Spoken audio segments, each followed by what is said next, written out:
Hi everyone. So in this lecture, I'll very briefly and quickly discuss the solution of one of the questions I had posted on LinkedIn. So this is again a question which was posted as an assignment question a few years ago. Again, as I said, the questions like this require some amount of thinking, and it's also to remove the circuit scare from the students so that they're not scared by seeing a lot of transistors and instead look at the circuits intuitively and reason out what's happening in the circuit. So that's the intention of this. It's not intended to scare. It's more of it's designed so that they lose the fear of analyzing complex circuits. So if you look at this, observe the circuit, the first thing, for the time being, let's keep this capacitor aside. If you keep this capacitor aside and if you observe the circuit exhibits a mirror symmetry around the center. I can draw, I can always push this current source. See, this current source is connected to this device. So the circuit exhibits a mirror symmetry around this axis. So what I can do is that for analysis purposes, I can take this entire half of the circuit and fold it on top of this. Okay, it's purely exactly symmetric circuit. Okay, so if you both the inputs are connected to Vi and both the signals are traversing like this and they're being fed back and they return back to the input. Okay, we'll see how the return path happens. But one first observation you need to make is that it's a very symmetric circuit except for this capacitor. So what we will do is that we will try to overlay, I'll draw one half of the circuit and just double all its, I'll reduce the impedances by half, double the currents, the double the currents and double the W by L ratios and so on.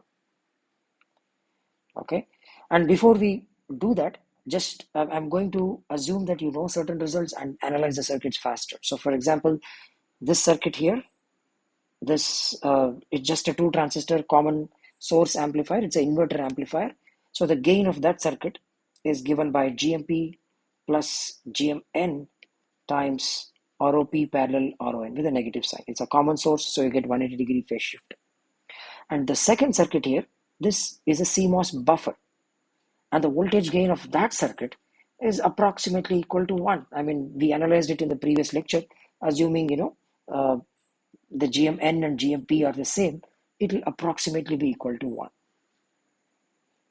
Okay, even if you don't assume, you can show that it will be approximately equal to 1. And especially lambda is to be ignored here, so it will be equal to 1. So then what's the purpose of the circuit? I had given in the question, the W by L sizes, MXP and MX and MXP, the W by L ratios are huge compared to every other device. So which means their GMs are very large. So if I assume a simple square law equation for a given current, your GMs will be very large. This is purely assuming square law. So if you assume threshold conduction, there is a limit on the GM or I ratio. So let's not go there. So this is just the statement. When I say MX and MXP, the sizes are much greater than the other devices. All I'm asking you to do is just assume that the transconductance of these devices are much greater than the transconductances of the rest of the devices. So that's all I'm assuming when I mean MX and MXP are much greater in size compared to the rest of the devices. Now, immediately you can see the output. So this guy, it's a voltage buffer. So the gain is 1. So this guy is just a voltage buffer. So it's a same circuit here. The gain is 1. And the output impedance of this circuit is 1 by GMN plus GMP. Again, I'll leave that as an exercise for you guys to try it out. It's a very simple circuit. You're just looking into the source of, you have to ground the input when you're measuring output impedance of that individual circuit. Ground the input and look into this node. So both the drains of these devices are grounded. So it's 1 by GMN parallel with 1 by GMP. So you get this result. And since I said GMN and GMP are really large, much larger compared to every other device, I can assume that that output impedance is approximately equal to 0, which is almost very negligible. So this combination of a common inverter, a CMOS inverter and a CMOS buffer gives me a very high voltage gain because I've assumed lambda is 0, which means R naught is infinity. So the gain of this inverter amplifier is infinity, followed by a buffer, a voltage buffer, whose gain is 1, but output impedance is 0. So this combination of common source, common drain structure gives me or emulates an ideal voltage amplifier. An ideal voltage amplifier is one with infinite input impedance and very close to 0 output impedance and a very high voltage gain as well. So this is a very high voltage gain amplifier, ideal voltage gain amplifier. It has infinite input impedance and nearly 0 output impedance. So that's all I was trying to say when I just cascaded these two structures. Okay, keep this point in mind and we'll just analyze this circuit. So what we will do now, first is that we will overlay one half of the circuit on top of the other, keeping this capacitor as it is. So this is what the circuit reduces to. Now what I'm going to do, the combination of this CMOS inverter and CMOS buffer. So I have a CMOS inverter followed by CMOS buffer. So this is PMOS. When I circle this, it's PMOS, and this is NMOS. So this combination, I'm going to call it as represented as a voltage amplifier this way. So the voltage amplifier, ideal voltage amplifier, gain tending to infinity and output resistance tending to 0. So it's an ideal voltage amplifier. I've replaced it like that. Now if you see the input transistor, this will be twice the size. So I've not written any name there. So the size of that will be doubled and the current flowing through that will also be doubled. So which means the GM is 2 GM. So let me write the GMs there. So the GM of this device is 2 GM. Similarly, if you observe the common drain device of this device, drain is connected to VDD and the dimensions, if I just overlay on top of this, the gate is at V0. So this gate terminal is at V0. The size of this will be 2 MX. It's a device MX there. If you see the figure, it's device MX. And this current will also be twice. Okay. The single device is carrying twice the current. That's this representation. So this is how the circuit reduces to. So you have this input transistor connected to VI, and the same VI is also connected to the resistor here. So since if you see this resistor, I have I'm just overlapping the left half on top of the right half. So what happens is that R in parallel with R, you get R by 2 here and R by 2 here. Okay, so I've reduced it to a very simple structure, so it becomes much easier to analyze. Okay, so the first stage offers you, it's a PMOS diode structure. So it gives you a load of 1 by GMP. Lambda is 0, so its load is just 1 by GMP. This is how the structure reduces to. The input, the diode connected PMOS, the drain goes to the voltage amplifier, which I'm just I'm representing this common source, the CMOS buffer for CMOS inverter followed by a buffer configuration as an ideal voltage amplifier like this. Let's assume for the time being, the gain of this amplifier is A. Now, this is a reduced circuit. Once if you can reduce the circuit to this, it's very easy to analyze. You can immediately see where there is negative feedback and all of that. Okay, so your input signal is going through this transistor. Okay, so you should see some path that is returning the signal back to the input path. Okay, so when you change your input, when you wiggle your input, you expect some change in the current, right? So the feedback signal should be in such a way that should try to oppose this change in the current. So that's how the feedback signal should be. So if I increase this gate voltage, let's for the time being assume that source voltage is not known, but let's assume that if I increase this, I would expect the drain current to increase. Okay, so your drain current increases in this direction, gate is increasing, so your drain current should increase. Okay, so now what happens? If this drain current increases, this voltage will decrease. Because remember, the direction, the polarity of drain current is shown this way. It's downward flowing. So which means it's a common source configuration. From gate to source, it is common source. So this node voltage will decrease. If this node voltage decreases, this node voltage also decreases, right? It's just a, again, if you look at the circuit,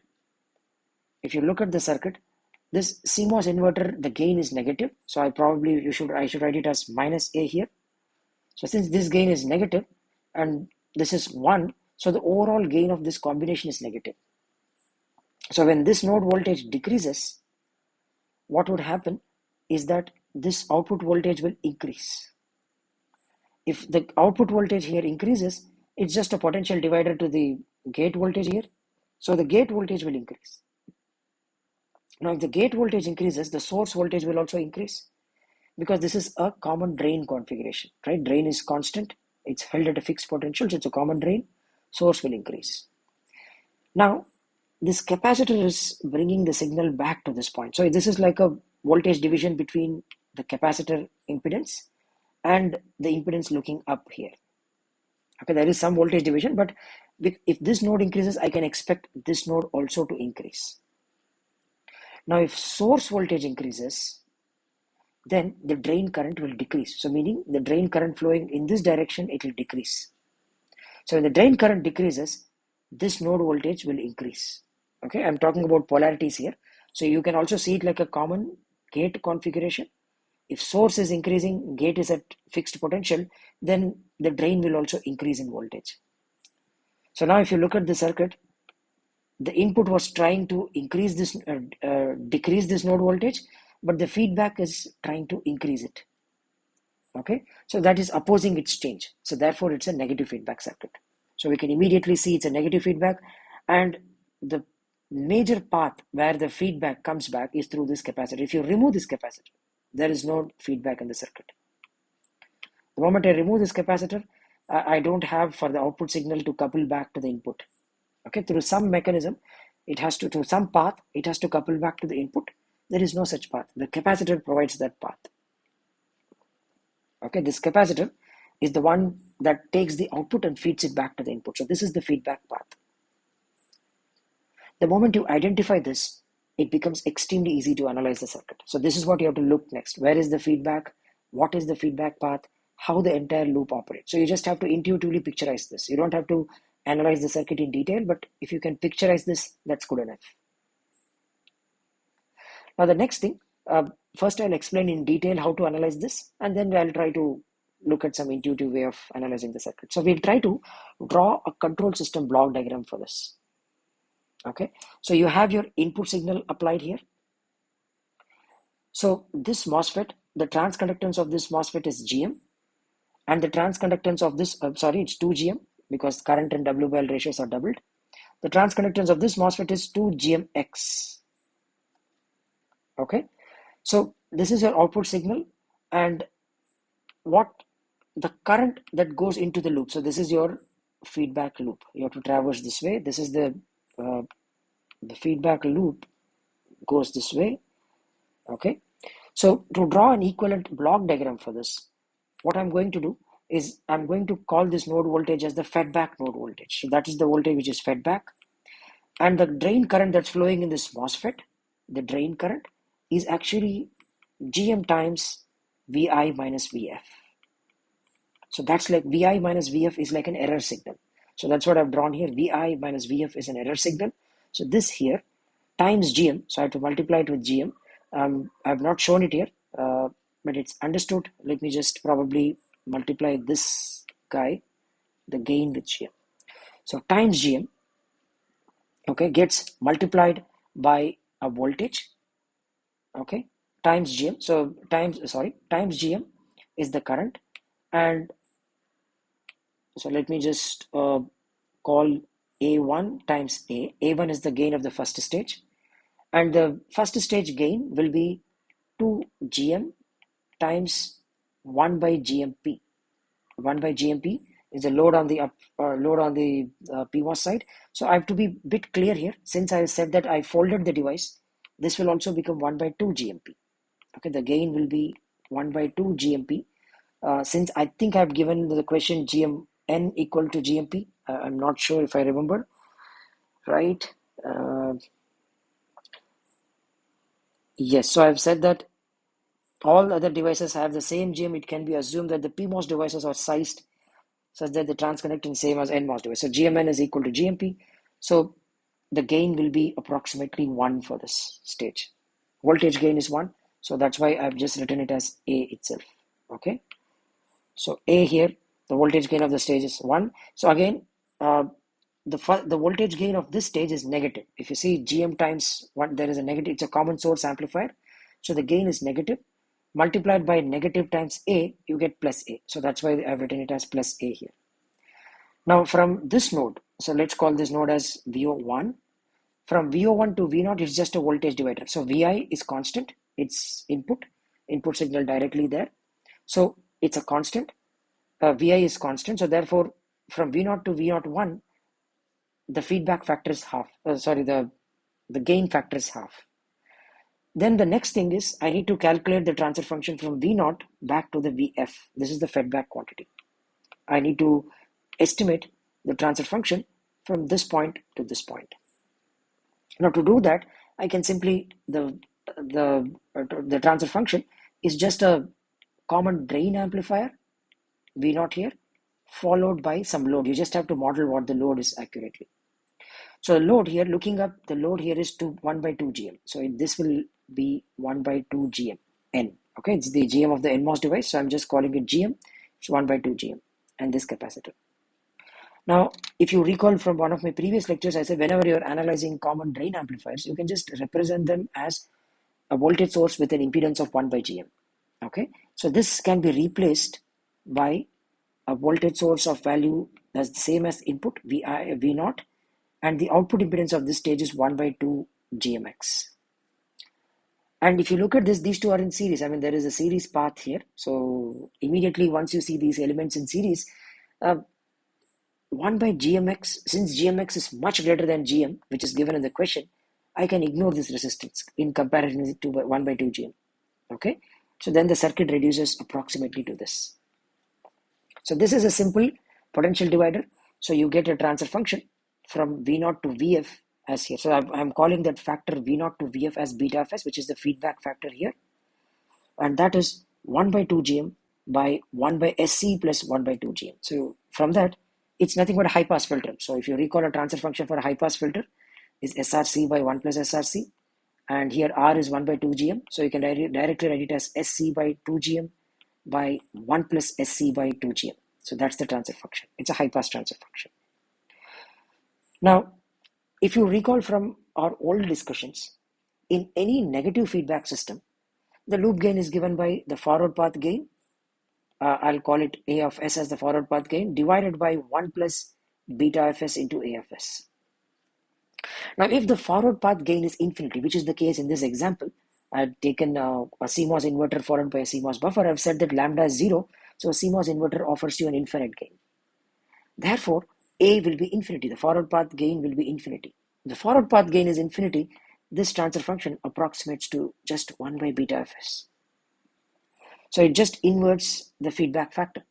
So the feedback factor, if it is a high pass transfer function, it will be 1 by the high pass transfer function. So 1 by that becomes an integrating transfer function. So it will be 1 by this. So you'll get 1 plus 2 GM by SC.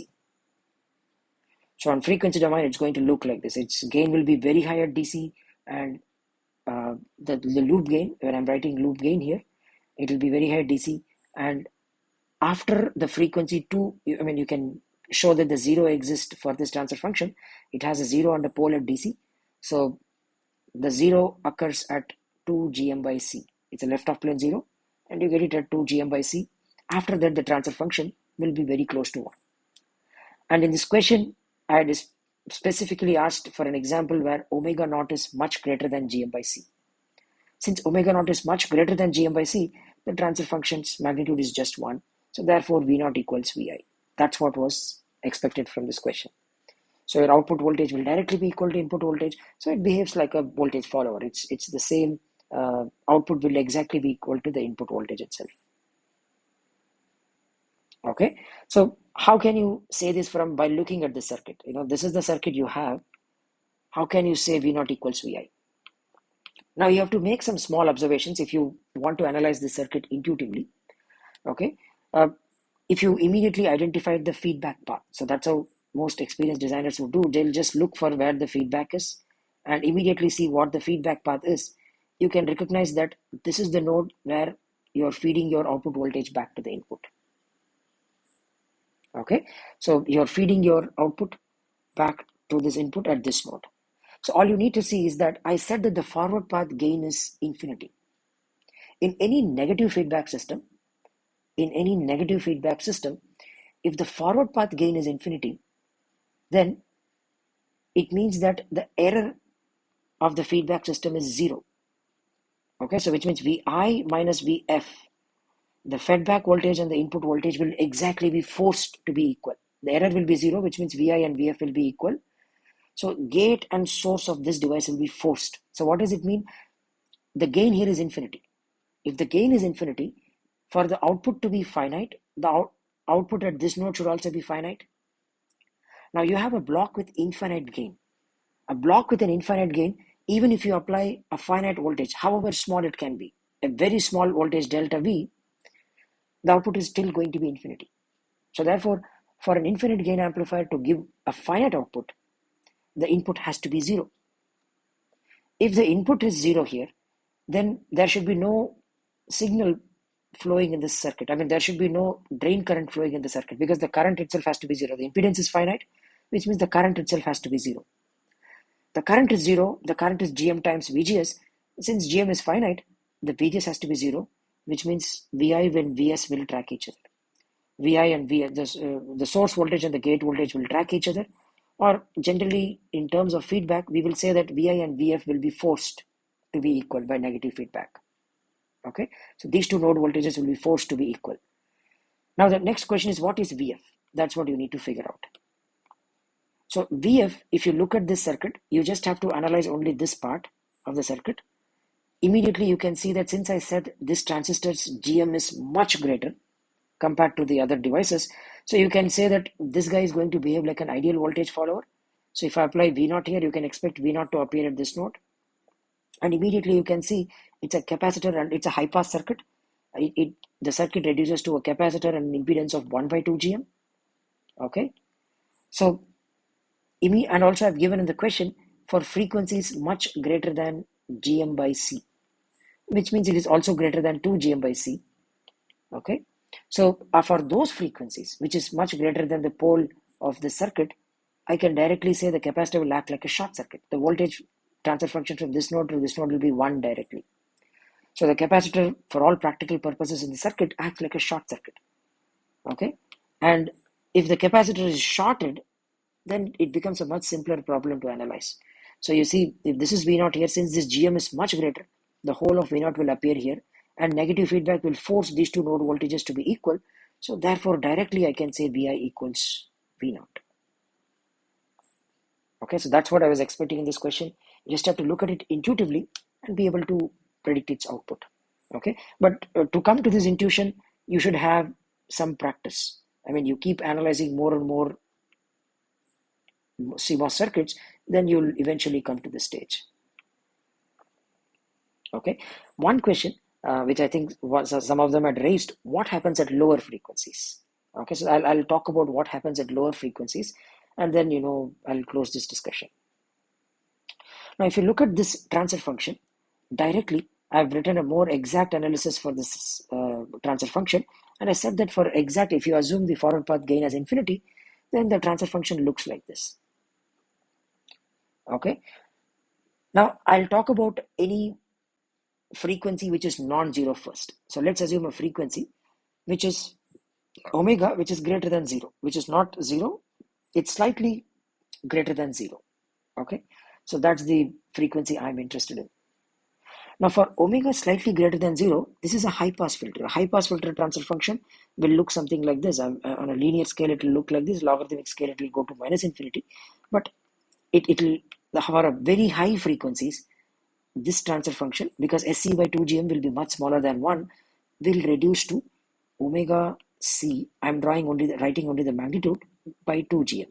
This will be the transfer function. For omega much smaller than C by 2 Gm by C, this value will be much smaller than 1. Okay, which means the feedback factor will be much smaller than 1.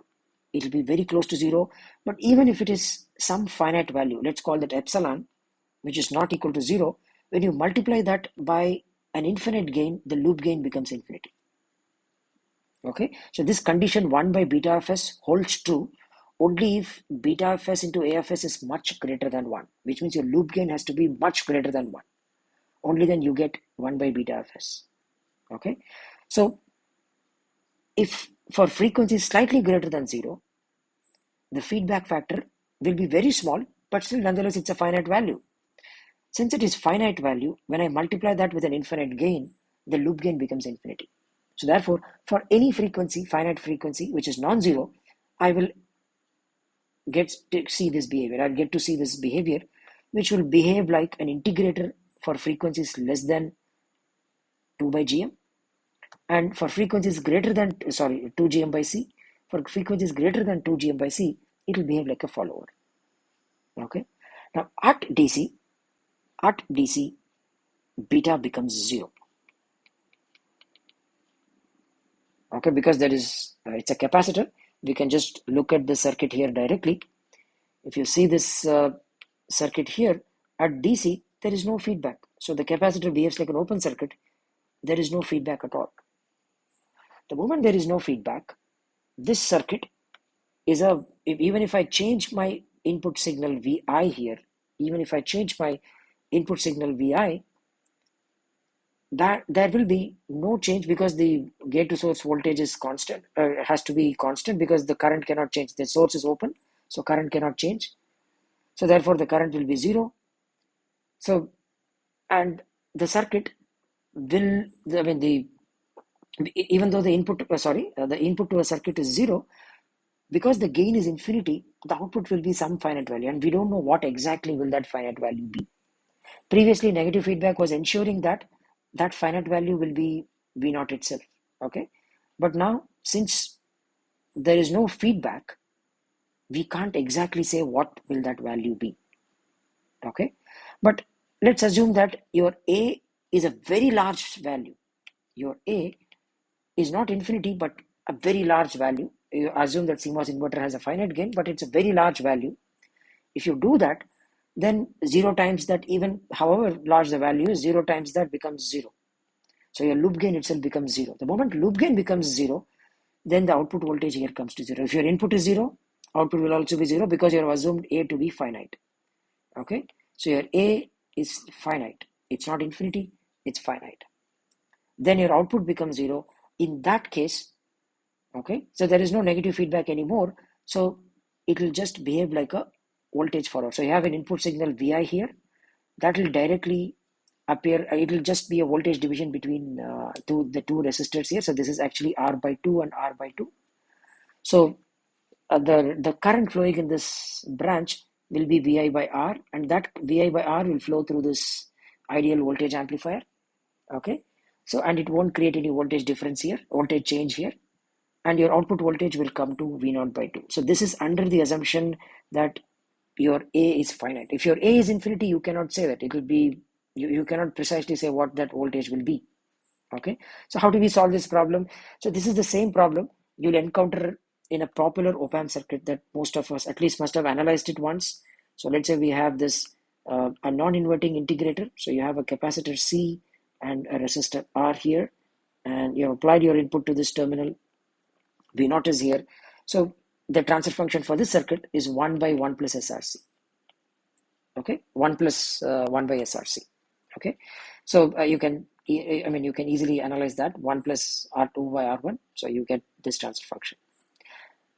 But for this transfer function, the beta fs of this circuit, if you see, it's very similar to the circuit I had given here in the previous example, in this current example, is simply SRC by 1 plus SRC. That's the beta fs here also. Okay, so ideal op-amp means A is infinity. So we generally write this result, but in practice, since at DC there is no feedback, this result may not be valid. Okay, you can't precisely say what the output will be at DC. Okay, this is true when your loop gain is infinity. When your loop gain, Lg of S, is A times this function, SRC by 1 plus SRC, when that is infinity, then this result becomes true. But at DC, this term is 0, so when you multiply it with an infinite gain, you can't exactly say what that product will turn out to be. So you can't precisely say what output V0 will be in that case. Okay, so that's the problem. So generally what you will see in such circuits, especially if they are in a standalone operation, if you have standalone integrators, you generally keep, depending on, yeah, so if you have some standalone integrators, it's a common practice to put a resistor. But generally, at least the circuits that I have worked on, where you have this open loop integrators, or they usually occur in PLLs or in sigma delta ADCs. Uh, there there is a global negative feedback which will ensure that the loop gain turns out to be, I mean, it will ensure what this output voltage will come to. So there will always be some global feedback which will ensure what your output voltage has to come to. But otherwise, to stabilize the circuit at DC, because there is no feedback, your output can saturate. Because the capacitor is just open, depending on what the input voltage is, your output can go to plus or minus Vsat. Okay, to avoid that, uh, for the output to be a function of the input, you just add a feedback resistor. Okay, and usually we would want the integrator to behave as an integrator over a range of frequencies. Okay, so usually that may not be DC, and so this might work out fine for us. So by adding this resistor, what will happen is that, I mean, you can do the mathematics and check for yourself. For a range of frequencies, this capacitor resistor combination will behave like a resistor. So till then the gain will be RF by R. After that it will roll off like an integrator. Okay, I'm sorry, this transfer function, since it is integrator plus 1, it will look like this: integrator, and then after at high frequencies it will become 1. Okay, so if this is the range of frequencies you are interested in, where the circuit has to behave as an integrator, then you can choose your RF accordingly. Okay, yeah. So that's an example, but mainly I said the circuits that mostly that I had designed, there is always a global loop. We did have cases where there were and of course there is no ideal op amp. First of all, the gain of this op amp will be finite, and once we put it in negative feedback, there is always a global loop which will dictate what the output voltage is, even at DC. Okay, so that's it. So that's the analysis of circuit. Mainly I wanted to test the understanding of negative feedback and to be able to see the feedback path in a more complex circuit. So that was the goal of this exercise. And in fact, you don't need to go through all these analysis if you just understood basics of circuits. Directly by looking at the circuit, directly by observation, you can see that the output signal path returns to the input through the capacitor. Okay, through the capacitor to this node. If you recognize that, this node will come to V naught, and since the forward path gain is infinity, and I'm interested in frequencies, which is much higher than the pole frequency of this cap and 1 by GM section. So this node will come to V naught, and since the forward path gain is 0, infinity, I can say that the input and the source and the gate terminals will be forced to be equal to each other. So V naught will be equal to Vi directly. So that's what I was expecting in this question. Okay, so that's it. I'll probably post a few more questions in the upcoming days.